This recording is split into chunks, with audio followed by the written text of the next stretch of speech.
दोस्तों आज की इस वीडियो में बात करने वाला हूं कि यूपी गवर्नमेंट के द्वारा जो आंगनबाड़ी सहायिका है, जो भी मिनी आंगनबाड़ी है, उन सभी की जो भर्ती है लगभग 23,000 के करीब जो भर्ती है वो निकाली गई है।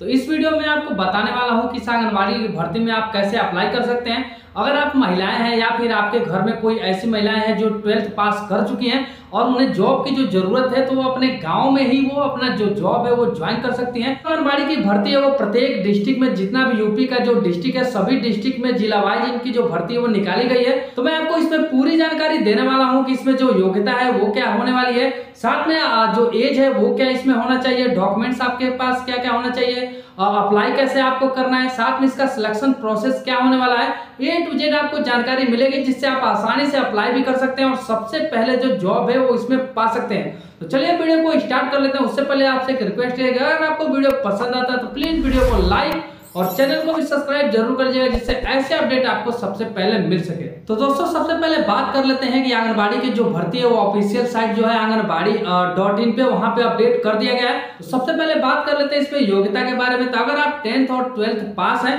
तो आप इसमें आसानी से आवेदन कर सकते हैं। इसमें भी जो है वो जो क्राइटेरिया है वो दिया गया है, क्योंकि इसका जो आवेदन है जिस गांव के अगर आप हैं उसी गांव के लोग इसमें अप्लाई कर सकते हैं, यानी कि जिस गांव में भी ये वैकेंसी निकली हुई है उसी ग्राम पंचायत या राजस्व ग्राम के जो महिला होंगे वही सिर्फ इसमें अप्लाई कर सकते हैं। दूसरी कंडीशन इसमें यह है कि इसमें केवल महिलाएं ही अप्लाई कर सकती हैं। अगर कोई पुरुष सोचे कि हम आंगनबाड़ी के लिए अप्लाई कर दें तो वो नहीं कर सकते हैं। हाँ, उनके घर पे अगर कोई महिलाएं हैं, शिक्षित हैं, 12th पास है तो इसमें आसानी से अप्लाई कर सकती हैं। अब बात कर लेते हैं इसमें जो एज है वो क्राइटेरिया कितना रखा गया है, कितने एज के जो भी महिलाएं इसमें भर सकती हैं।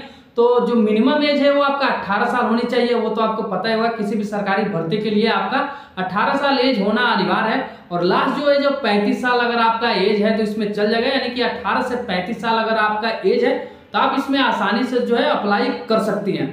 अब बात कर लेते हैं कि इसमें जो डॉक्यूमेंट्स है वो क्या क्या लगने वाला है। आपको पता ही होगा कि अगर आपके डिस्ट्रिक्ट में अगर भर्ती आ गई है तो आपको सबसे पहले क्या करना होगा, आपका जो डॉक्यूमेंट्स है वो तैयार करा लेना है। जो जरूरी डॉक्यूमेंट्स है वो मैं आपको बता देता हूँ। सबसे पहले आपको एक पासपोर्ट साइज जो फोटो है वो आपको रख लेना है, साथ में सिग्नेचर आपका इसमें होना चाहिए। उसके बाद आपका 10th 12th का जो मार्कशीट है वो आपके पास होनी चाहिए। उसके साथ साथ अगर आपके पास कोई एडिशनल क्वालिफिकेशन है, जैसे आपने ग्रेजुएशन की है या फिर पोस्ट ग्रेजुएट किया है तो और अच्छा है, आपको सबसे पहले वहां पे वरीयता जो है वो दिया जाएगा।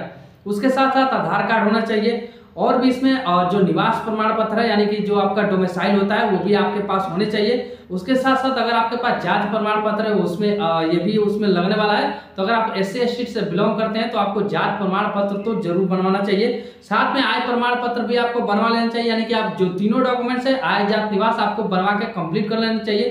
क्योंकि अगर आप सारे डॉक्यूमेंट्स तैयार रखेंगे तभी आप जो जॉब है वो उसको जो फॉर्म है उसका अप्लाई कर सकते हैं और जल्द से जल्द उसमें जॉब को अप्लाई करके आप आसानी से जॉब को पा सकते हैं। अब बात कर लेते हैं कि इसमें अप्लाई आपको कैसे कर लेना है। तो अप्लाई करने के लिए मैं आपको बता दूं तो आंगनबाड़ी का जो ऑफिशियल वेबसाइट है आंगनबाड़ी.in, वहां पे आपको क्या करना है, जाना है।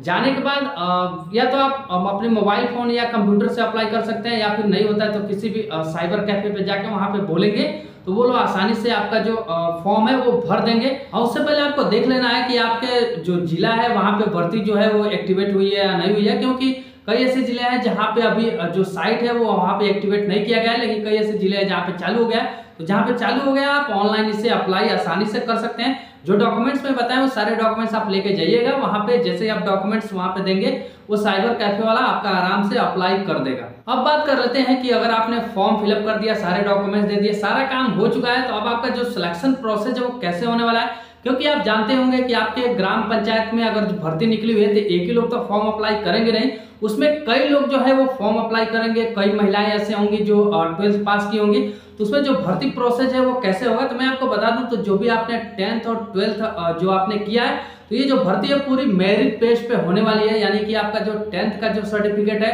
और 12th का जो सर्टिफिकेट है उसमें जो अंक है, जैसे 10th में आपका मान लीजिए 80% है और आपका हाई स्कूल में अगर आपका 70% है तो दोनों को जोड़ के उसमें जो है 10 का मर्ज किया जाएगा। ये जो ऑफिशियल नोटिफिकेशन उसमें दिया गया है कि इसी प्रकार से जो है आपका मेरिट निकाला जाएगा और इस मेरिट में जो सबसे फर्स्ट नंबर पे आएगा उसे ही सबसे पहले वरीयता दिया जाएगा।